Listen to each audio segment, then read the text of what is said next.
একজন বাইকার যে নিজের আত্মাকে শয়তানের দূতের কাছে দিয়ে দিয়েছিল, যার ফলে সে রাত হলেই সাধারণ মানুষ থেকে রূপ নেয় জ্বলন্ত এক কঙ্কালে। আর এই সময় সে না চাইতেও তার আশেপাশে থাকা সবাইকে মারতে শুরু করে। কিন্তু এই কাজটা তার কাছে মোটেই ভালো লাগে না, তাই সে আবারও তার স্বাভাবিক জীবনে ফিরে আসতে চায়। কিন্তু কিভাবে সে এই ভয়ঙ্কর আযাব থেকে ফিরে আসবে তা জানতে হলে দেখতে হবে আজকের সম্পূর্ণ ভিডিওটি। তো বলছিলাম 2011 সালের মুভি গোস্ট রাইডার 2 এর কথা। আপনারা যারা আমাদের চ্যানেলের রেগুলার দর্শক রয়েছেন তারা হয়তো জানেন আমরা ইতিমধ্যে এই মুভির প্রথম পর্ব এক্সপ্লেইন করেছিলাম।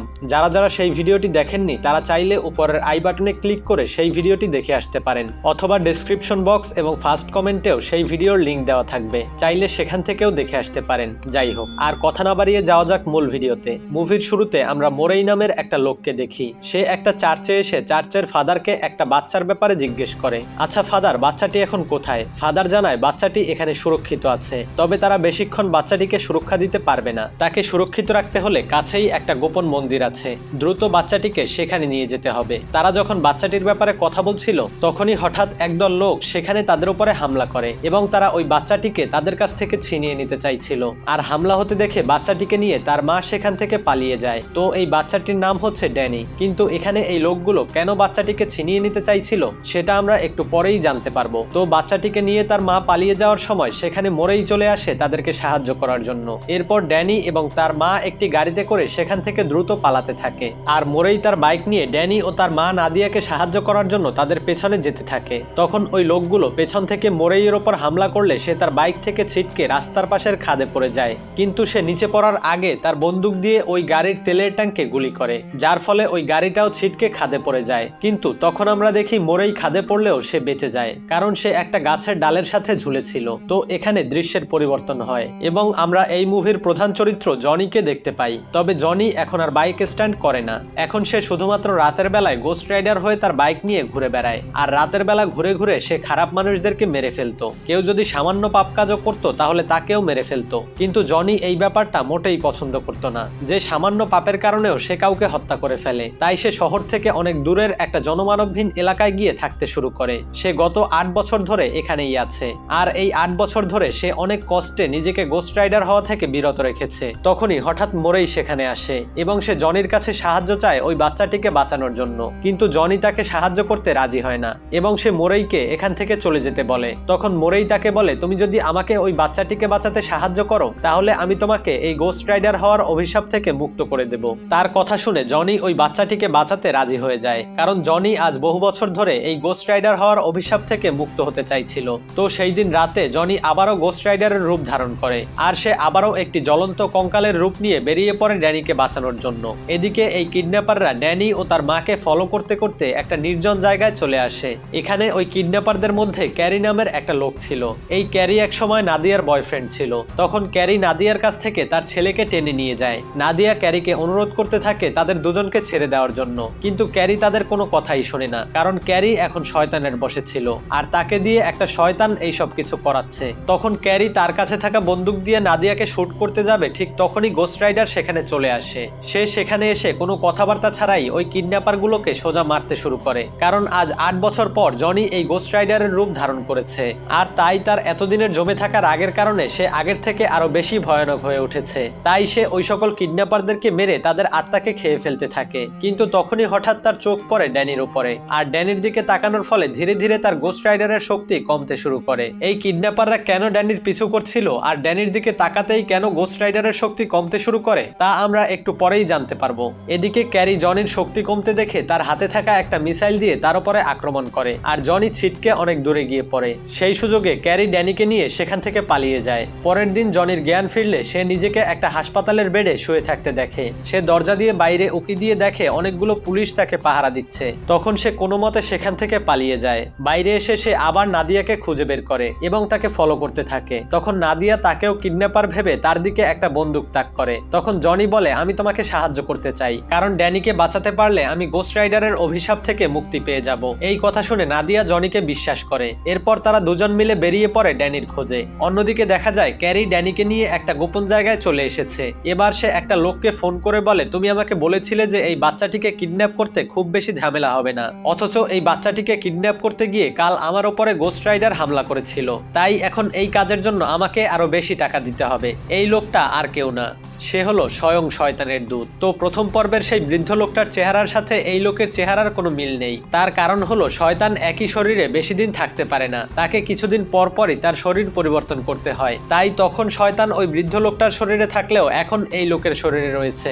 যাই হোক, তখন সেই লোকটা ক্যারিকে বলে ড্যানির কাছে ফোন দিতে। তো ড্যানির কানে ফোন ধরার পর ওই লোকটা ড্যানির কানে কানে একটা মন্ত্র পাঠ করে, যেটা শোনার সঙ্গে সঙ্গে সে অনেক জোরে চিৎকার করতে শুরু করে। তখন ওই শয়তানের দূত ক্যারিকে বলে গোস্ট রাইডার আগের দিন ড্যানির খোঁজ পেয়েছিল, কিন্তু আজ থেকে সে আর ড্যানিকে খুঁজে পাবে না। তবে তুমি সাবধানে থেকো, কারণ গোস্ট রাইডার তোমাকে ঠিকই খুঁজে বের করবে। আসলে ক্যারি জানে না যে এই লোকটা শয়তানের দূত, আর সে একটা শয়তানের হয়ে কাজ করছে। এদিকে যাওয়ার পথে জনি নাদিয়াকে জিজ্ঞেস করে এই লোকগুলো কেন ড্যানিকে কিডন্যাপ করেছে। তখন নাদিয়া জানায় একটা সময় আমি অনেক খারাপ কাজ করতাম, তখন আমি ক্যারির গার্লফ্রেন্ড ছিলাম, তাই তার সাথে থেকে আমিও অনেক খারাপ কাজে জড়িয়ে পড়েছিলাম। একদিন আমাদের ওপর পুলিশ হামলা করে, তখন আমি পুলিশের হাত থেকে পালাতে গিয়ে ছাদ থেকে পড়ে যাই, আর আমি এতটা আহত হই যে একটু পরেই আমি মারা যাব। কিন্তু তখনই আমার সামনে একটা শয়তানের দূত এসে হাজির হয়, আর সে আমাকে বলে তুমি চাইলে আমি তোমাকে বাঁচিয়ে দিতে পারি, তবে তার বিনিময়ে তোমার পেটে আমার বাচ্চা জন্ম দেব, আর বাচ্চাটি বড় হয়ে গেলে তাকে আমার কাছে ফিরিয়ে দিতে হবে।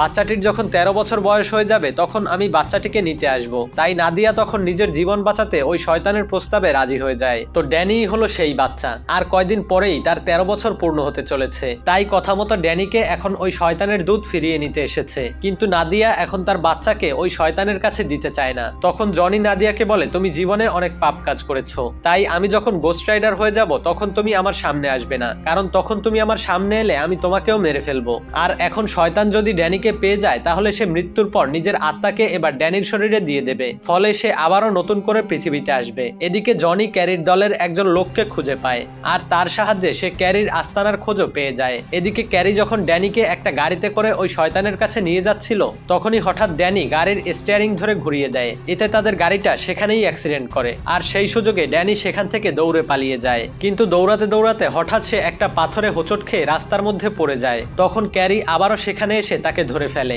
এরপর ক্যারি রাস্তায় সাহায্য চেয়ে একটা গাড়ি থামিয়ে ওই গাড়ির লোকেদের গাড়ি থেকে নামিয়ে দিয়ে তাদের গাড়ি নিয়ে পালিয়ে যায়। এরপর ক্যারি ড্যানিকে নিয়ে তার আস্তানায় আসে। সেখানে এসে সে অনেক বড় বড় বন্দুক আর মিসাইল রেডি করে রাখে, কারণ সে জানে যে নিশ্চয়ই গোস্ট রাইডার এখানে আসবে। এদিকে গোস্ট রাইডারও ক্যারির আস্তানার খোঁজ পেয়ে নিজের বাইক নিয়ে বেরিয়ে পড়ে, আর নাদিয়া গোপনে ক্যারির আস্তানায় প্রবেশ করে ড্যানিকে বাধা অবস্থা থেকে ছাড়িয়ে নেয়। অপরদিকে গোস্ট রাইডার সেখানে পৌঁছে সেখানে থাকা ক্যারির দলের সবাইকে তার আগুনের শিকল দিয়ে মারতে শুরু করে, আর তার সেই জ্বলন্ত শিকলের আঘাতে সবাই পুড়ে ছাই হয়ে যায়। কিন্তু তখনই ক্যারি হঠাৎ গোস্ট রাইডারকে লক্ষ্য করে একটা মিসাইল ছোড়ে, আর মিসাইলের আঘাতে গোস্ট রাইডার ছিটকে অনেক দূরে গিয়ে পড়ে। তখন গোস্ট রাইডার সেখানে থাকা একটা বড় টাওয়ার ক্রেনে উঠে পড়ে, আর গোস্ট রাইডারের শক্তিটা হলো এমন যে সে যে কোনো কিছুর উপরে উঠে বসলে সেটা জ্বলন্ত আগুনে পরিণত হয়ে যাবে, যার ফলে ওই ক্রেনটাও জ্বলন্ত আগুনে পরিণত হয়। আর সেটার সাহায্যে জনি ওই পুরো জায়গাটাকে ধ্বংস করে ফেলে এবং সেখানে থাকা সবাইকে মেরে ফেলে। এরপর গোস্ট রাইডার নাদিয়ার পিছু করে, কারণ একটা সময় নাদিয়াও অনেক খারাপ কাজ করেছিল।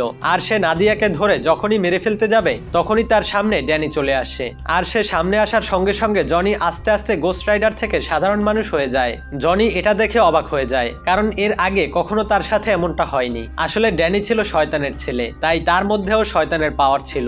আর গোস্ট রাইডারকে যেহেতু শয়তানি তৈরি করেছে, তাই ড্যানি গোস্ট রাইডারকে কন্ট্রোল করতে পারছিল।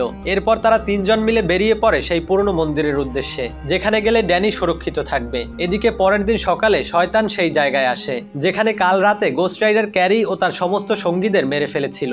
সেখানে আসার পর সে দেখতে পায় ক্যারি মৃতপ্রায় অবস্থায় সেখানে পড়ে আছে। তখন শয়তান তার পাওয়ার দিয়ে ক্যারিকে একটা পিশাচে পরিণত করে। সে যে কোনো জিনিসে হাত দিলে সেটা সঙ্গে সঙ্গে পচে গলে নষ্ট হয়ে যাবে। ক্যারি তখন তার শক্তি পরীক্ষা করার জন্য সেখানে থাকা একটা লোকের গায়ে হাত দেয়, আর দেখা যায় ওই লোকটা সেখানেই পচে গলে মারা যায়। এরপর ক্যারি একটা গাড়ি নিয়ে বেরিয়ে পড়ে ড্যানিকে আবার ধরে নিয়ে আসার জন্য। এদিকে আমরা দেখতে পাই ড্যানি, নাদিয়া ও জনি সেই পুরনো মন্দিরে চলে এসেছে। একটু পরে সেখানে মোরেইও চলে আসে মন্দিরের পূজারীদের নিয়ে। তখন পূজারীরা ড্যানি ও নাদিয়াকে ভেতরে নিয়ে যায়, আর মোরেই জনিকে নিয়ে যায় তার ভেতর থেকে গোস্ট রাইডারের আত্মাকে বের করে দেওয়ার জন্য। কারণ মোরেই জনিকে কথা দিয়েছিল সে যদি ড্যানিকে বাঁচিয়ে এখানে নিয়ে আসতে পারে তাহলে সে জনির ভেতর থেকে গোস্ট রাইডারের আত্মাকে বের করে দেবে, যাতে করে জনি আবারও আগের মতো একজন সুস্থ মানুষ হয়ে যাবে। তখন মোরেই জনিকে জানায় এই গোস্ট রাইডার আসলে একজন দেবতা ছিল, সে প্রচন্ড ভালো মনের ছিল, আর সে সব সময় নিষ্পাপ মানুষদেরকে রক্ষা করত। কিন্তু একবার শয়তান তাকে তার জালে ফাঁসিয়ে তাকে বন্দী করে নেয়, আর এরপর থেকে সে অভিশপ্ত হয়ে যায়। সে এখনো শয়তানের কাছেই বন্দী আছে। কখনো যদি শয়তান তাকে আবার মুক্ত করে দেয় তাহলে সে আবারও একজন ভালো দেবতা হয়ে যাবে। যেহেতু সে এখনো শয়তানের কাছে বন্দী আছে তাই তুমি শুধু তার খারাপ শক্তিগুলোই ব্যবহার করতে পারো। কখনো যদি গোস্ট রাইডার শয়তানের হাত থেকে মুক্ত হয়ে যায় তখন তুমি তার ভালো শক্তিগুলোকেও ব্যবহার করতে পারবে। এরপর মোরেই জনিকে একটা আলাদা কক্ষের মধ্যে পাঠিয়ে দেয় যেখানে সে তার ভেতর থেকে গোস্ট রাইডারের আত্মাকে বের করে দেবে। কিছুক্ষণের মধ্যে জনির ভেতর থেকে গোস্ট রাইডারের আত্মাটি বের হয়ে যায় আর জনি আবার আগের মতো একজন সাধারণ মানুষ হয়ে যায়। কিন্তু তখন জনি বাইরে এসে দেখতে পায় মন্দিরের পূজারীরা মোরেই ও নাদিয়াকে আলাদা একটা ঘরে বন্দি করে রেখেছে আর তারা ড্যানিকে মেরে ফেলতে যাচ্ছে। তারা বলে ড্যানির খোঁজে এখানে শয়তান আসবেই, তাই তারা ড্যানিকে মেরে ফেলতে চায় যাতে শয়তান তার মৃত্যুর পর ড্যানির সাহায্যে আবার ফিরে আসতে না পারে। তখন জনি ওই পূজারীদের আটকাতে যায় কিন্তু এখন আর তার মধ্যে গোস্ট রাইডারের শক্তি ছিল না, তাই ওই পূজারীরা সহজেই তাকেও বন্দি করে ফেলে। এরপর ওই পূজারীরা ড্যানিকে মারার জন্য একটা তলোয়ার হাতে নেয় কিন্তু ঠিক তখনই সেখানে ক্যারি চলে আসে আর সে এসে সেখানে থাকা ওই সকল পূজারীদেরকে নিজের শক্তির সাহায্যে পচিয়ে গলিয়ে মেরে ফেলে। এরপর ক্যারি ড্যানিকে নিয়ে সেখান থেকে পালিয়ে যায় আর তাকে নিয়ে সোজা চলে যায় ওই শয়তানের কাছে। শয়তান তখন ড্যানির সাথে কথা বলে এবং আজকে যে সে তার ভেতরে তার শক্তি ট্রান্সফার করবে সেই ব্যাপারে জানায়। এদিকে নাদিয়া, জনি এবং মোরেই বুঝে যায় যে ড্যানি এখন শয়তানের কাছে আছে আর আজ রাতেই শয়তান ড্যানির ভেতরে তার আত্মাকে প্রবেশ করবে আর যে করেই হোক তাদের তিনজনকে শয়তানের এই কাজ থেকে আটকাতে হবে। তখন তারা তিনজন তিনটা স্নাইপার নিয়ে সেই জায়গায় আসে যেখানে বসে শয়তান তার আত্মাকে তার বর্তমান শরীর থেকে ড্যানির শরীরে দিয়ে দিচ্ছে। কিন্তু তখনই হঠাৎ নাদিয়া তার কাছে থাকা স্নাইপার দিয়ে সেখানে থাকা শয়তানের সহকারীগুলোকে মারতে শুরু করে আর জনি ও মোরেই সেখানে চলে আসে ড্যানিকে ওই শয়তানের হাত থেকে বাঁচাতে। কিন্তু তখন দেখা যায় জনি ড্যানির কাছে যেতে পারছে না আর ড্যানির চোখগুলো কালির মতো কালো হয়ে গেছে, মানে শয়তান তার মধ্যে তার শক্তি ট্রান্সফার করে দিয়েছে। এদিকে শয়তান তার আগের শরীরে অনেকটাই দুর্বল হয়ে গিয়েছে। তখন সে কোনো মতে জনিকে সেখান থেকে ছুঁড়ে ফেলে দেয়। এদিকে মোরেই ও ক্যারির মধ্যে ফাইট হয় যেখানে ক্যারি মোরেইকে পচিয়ে গলিয়ে মেরে ফেলে। এরপর সে চলে যায় জনির কাছে এবং জনিকেও সে মেরে ফেলতে যাচ্ছিল কিন্তু তখনই সেখানে ড্যানি চলে আসে আর সে শয়তানকে বলে তুমি তো বলেছিলে তোমার শক্তি আমার মধ্যে চলে আসবে। তখন শয়তান বলে হ্যাঁ, তুমি এখন আমার মতোই শক্তিশালী হয়ে গিয়েছো। এই কথা শুনে ড্যানি এক দৌড়ে চলে যায় জনির কাছে আর সে তার মুখ দিয়ে গোস্ট রাইডারকে আবারও মুক্ত করে দেয়। যেহেতু ড্যানির মধ্যেও এখন শয়তানের পুরো শক্তি ছিল তাই সে গোস্ট রাইডারের আত্মাকে আবারও মুক্ত করে জনির ভেতরে দিয়ে দেয় আর ড্যানি অজ্ঞান হয়ে সেখানেই পড়ে যায়। তখন আমরা দেখি জনি আবারও তার শক্তি ফিরে পেয়ে গোস্ট রাইডার হয়ে গেছে আর সে উঠে মুহূর্তের মধ্যেই সেখানে থাকা সবাইকে মেরে ফেলতে শুরু করে। কিন্তু ওই বৃদ্ধ শয়তানটা যে অনেকটাই দুর্বল হয়ে গিয়েছিল সে এক ফাঁকে ড্যানিকে একটা গাড়িতে তুলে সেখান থেকে পালিয়ে যেতে থাকে কিন্তু জনি সেটা দেখে ফেলে এবং সে তার বাইক নিয়ে তাদের পিছু করতে শুরু করে। এদিকে আস্তে আস্তে দিনের আলো ফুটতে থাকে কিন্তু দেখা যায় জনি এখনো গোস্ট রাইডারের রূপেই আছে। আগে যেমন জনি দিনের বেলায় গোস্ট রাইডারের শক্তি ব্যবহার করতে পারতো না কিন্তু এখন সে দিনের বেলায়ও গোস্ট রাইডারের শক্তি ব্যবহার করতে পারে। তখনই তার উপরে ক্যারি আক্রমণ করে আর জনি এবার খুব সহজেই ক্যারিকে মেরে ফেলে। এরপর জনি তার হাতে থাকা আগুনের শিকল দিয়ে ওই শয়তানের গাড়িটির উপরে আক্রমণ করে, এতে করে গাড়িটি সেখানে উল্টে যায়। তখন ওই বৃদ্ধ শয়তানটি আস্তে আস্তে গাড়ি থেকে বের হয়ে আসে কিন্তু নিজের শক্তি ড্যানির শরীরে ট্রান্সফার করায় সে এখন অনেকটা দুর্বল হয়ে পড়েছে। তখন জনি তার শিকল দিয়ে তাকে পেঁচিয়ে আকাশের দিকে ছুঁড়ে মারে, এরপর তাকে জোরে মাটিতে আছাড় মারে। এর ফলে মাটিতে গর্ত হয়ে ওই শয়তানটা মাটির নিচেই ঢুকে যায় আর সে পৌঁছে যায় নরকে যেখান থেকে সে এসেছিল। তখনই সেখানে নাদিয়া চলে আসে। সে জনিকে দেখে প্রথমে ভয় পেলেও এবার জনি তার কোনো ক্ষতি করে না আর সে ড্যানিকে কোলে তুলে নাদিয়ার কাছে নিয়ে যায়। এরপর জনি নিজের ইচ্ছায় গোস্ট রাইডার থেকে মানুষের রূপে ফিরে আসে। তখন সে নাদিয়াকে বলে আমি এখন আমার শক্তি নিজের ইচ্ছে মতো ভালো কাজে ব্যবহার করতে পারছি। আসলে ড্যানি যখন গোস্ট রাইডারকে জনির শরীরে ঢুকিয়ে দিয়েছিল তখন সে গোস্ট রাইডারকে পুরোপুরি মুক্ত করে দিয়েছিল।